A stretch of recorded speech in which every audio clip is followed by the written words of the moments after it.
Bonjour, je suis Henrik, je suis marié et père de 3 enfants que j'aime plus que tout. Aujourd'hui, je vis une vie épanouie et libre car j'ai trouvé ma voie, l'entrepreneuriat. J'ai fondé ma conciergerie Loué Premium en région parisienne en 2019. J'ai depuis beaucoup évolué.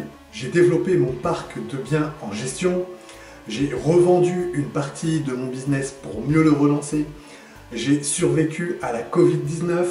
Tout ça, c'est une véritable aventure pleine de surprises avec des hauts et des bas. Bref, c'est l'entrepreneuriat.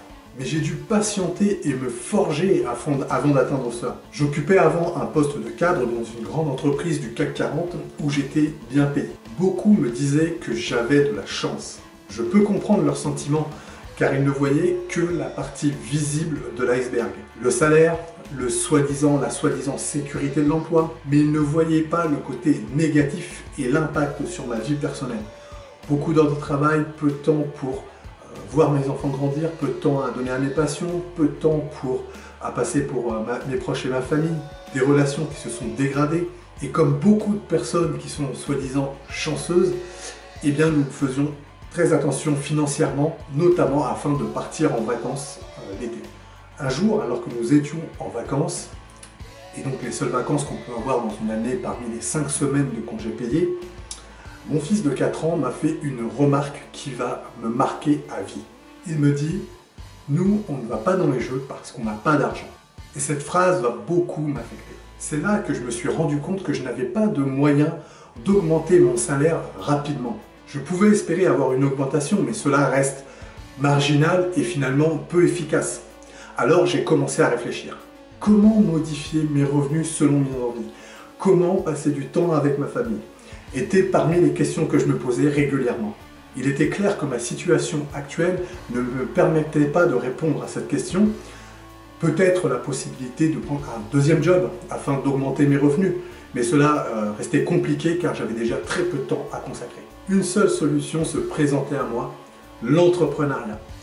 La capacité de gérer son temps, ses revenus, son planning, sans avoir de rapport à faire à un patron, bref, c'était ce qu'il me fallait.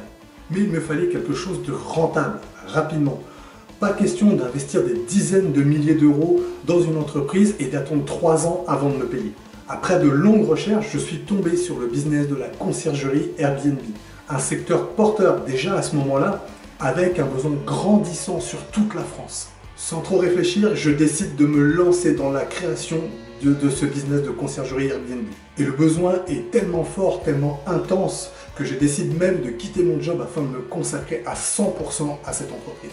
Sauf que rien ne va se passer comme prévu. Financièrement tout d'abord. La prospection de nouveaux clients était finalement plus longue et plus complexe que prévu.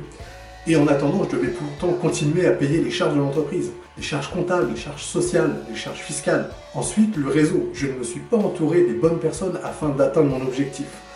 J'ai dû tâtonner, tester et donc perdre du temps avant d'y arriver. Et psychologiquement, personne dans mon entourage n'avait déjà été entrepreneur. Je n'avais pas le soutien de mes proches lors de mon démarrage et j'ai dû avancer dans l'orage sous les phrases tout à fait habituelles du « ton truc ça ne marche pas et c'est de la merde ». C'est vraiment de très loin ce qui m'a ralenti dans ce business. Résultat, en un an, j'étais criblé de dettes au bord de la faillite. J'étais même à lancer les procédures afin de liquider l'entreprise. J'ai dû revendre une partie de mes contrats pour limiter la casse.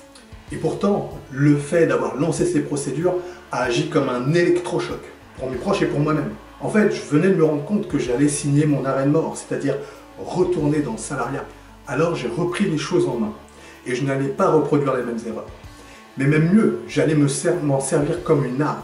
Apprendre de ces erreurs est toujours plus puissant que de laisser tomber et tourner la page. J'ai donc radicalement changé mon approche et mes réflexions. Cette fois-ci, tout était optimisé et réfléchi pour avancer. J'ai tout d'abord identifié la niche dans laquelle j'allais agir. Les marchés de niche sont toujours les plus rentables quand ils sont bien réfléchis et bien réalisés. Ensuite, j'ai affiné mon offre et mes tarifs. J'ai mis en place une organisation, automatisation, délégation, afin de me permettre de développer facilement mon business. Je parvenais enfin à dégager des bénéfices, même si j'avais des dettes à rembourser.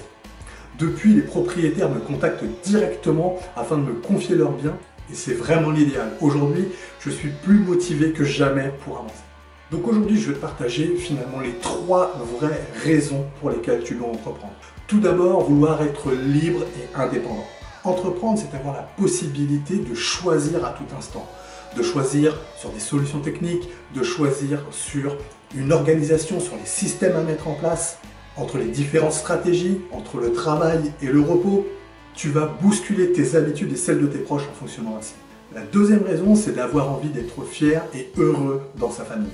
Entreprendre, c'est porter son entreprise au cœur de sa vie personnelle. C'est vouloir réussir pour le bien de ses proches.